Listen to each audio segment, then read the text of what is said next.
Hey guys, welcome back to my YouTube channel. If you're new up in this place, my name is Ntwaniengomane. If you're a returning subscriber, welcome back.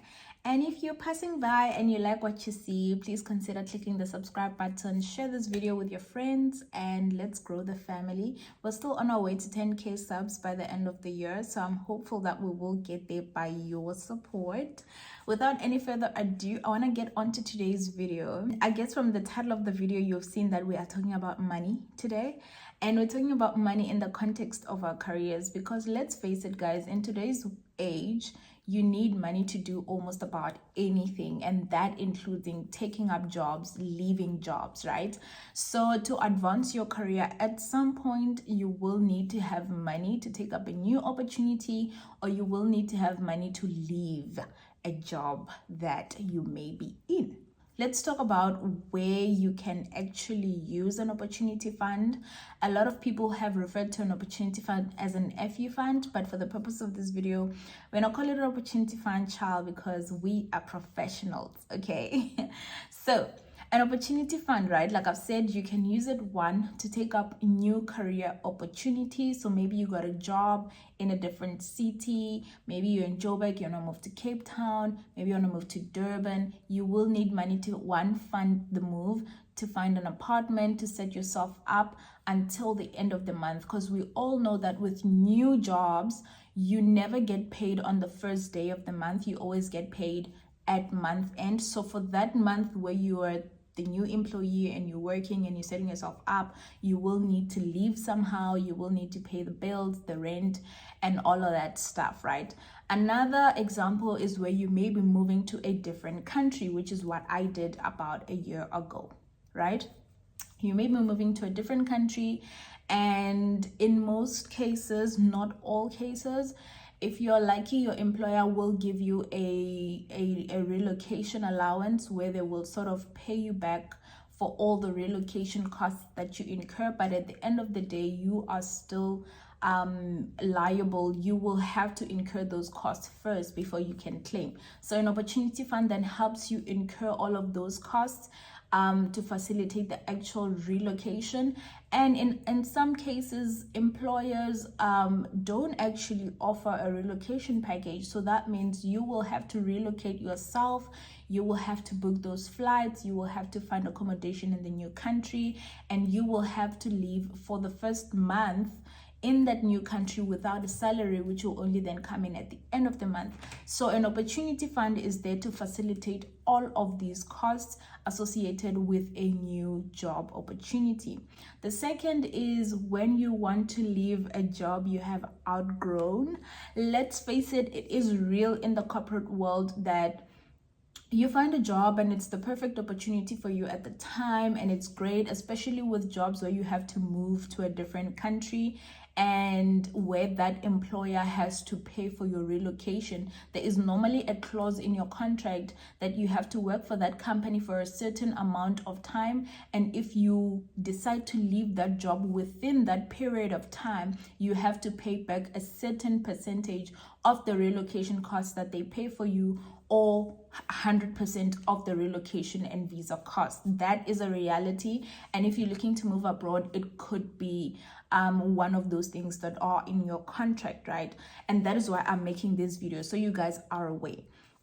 So in that kind of circumstance, you will then, if you move into this job and let's say the period that you have to work in there is a year, but 6 months in you realize this is not the job for me, I do not enjoy what I do, and you want to leave, you need to have money to pay back the employer for all the relocation costs that they incurred for you, and to pay them back for the visa costs that they incurred on your behalf, right? So let's talk about how do you go on about saving for an opportunity fund, because it's really spoken about in the finance world. It's really discussed anywhere. People talk about investing, emergency fund, TFSAs, but not really an opportunity fund, you know? So on my personal story, let me just start there. 3 years ago when I started working, I started putting away 500 Rand with a financial institution back in South Africa, and that was sort of like my emergency fund. I had just started working. I had quite a bit of free cash flow that I had at the time, because back in first year, when I was in first year articles, we were physically going to clients, and that meant I was getting a travel allowance on a monthly basis. So there was just this money that I had that I would get at the end of the month for travel, that I didn't know exactly what to do with it. And I then decided to start saving that money towards building an emergency fund. And I started building that fund on a monthly basis, and it went on and on and on until third year of articles, where the opportunity to move abroad presented itself. And luckily, in that sense, I had money to then pay for all these visa costs, to pay for my relocation, for flights and all of that. So I had money to take up this opportunity, right? So that's one way you can save up for it. You can save up for it through an emergency fund, or just putting money away on a monthly basis.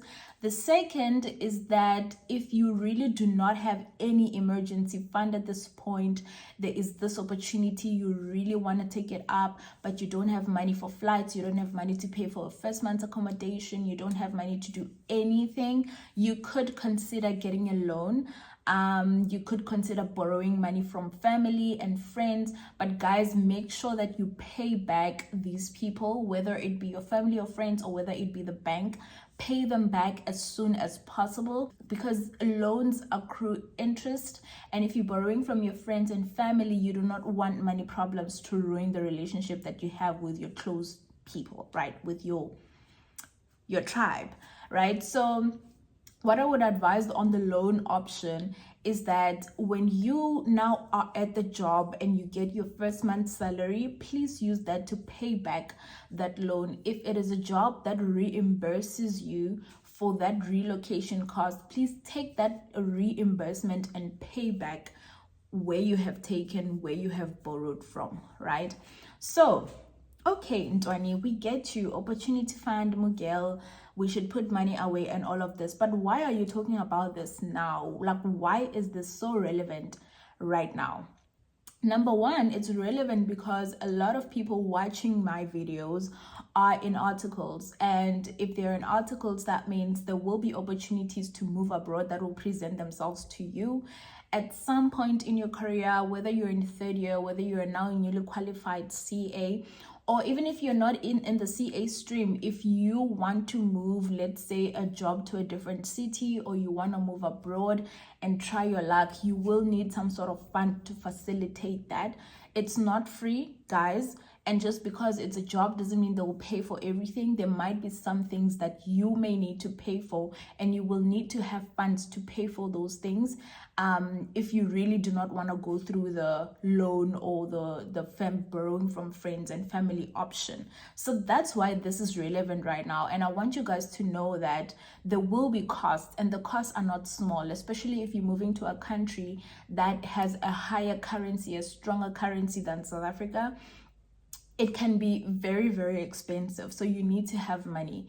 If you're moving to a different city within South Africa, for instance, it may not be as expensive as moving countries, but you will still need money for a moving truck. You will still need money to pay your apartment's first month's rent and deposit, to buy appliances, to set yourself up for the first month before your salary comes in at the end of the month. Because we all know with new jobs, you never get paid in advance, you always get paid at the end of the month. The second why this is very, very important right now is that I have seen a lot of unhappy people in their jobs, in jobs where there is a fixed amount of time that you have to work before you can leave. So if your new job says you have to work for us for 2 years before you can leave this job, if you leave within 2 years, you're gonna have to pay back X amount of money.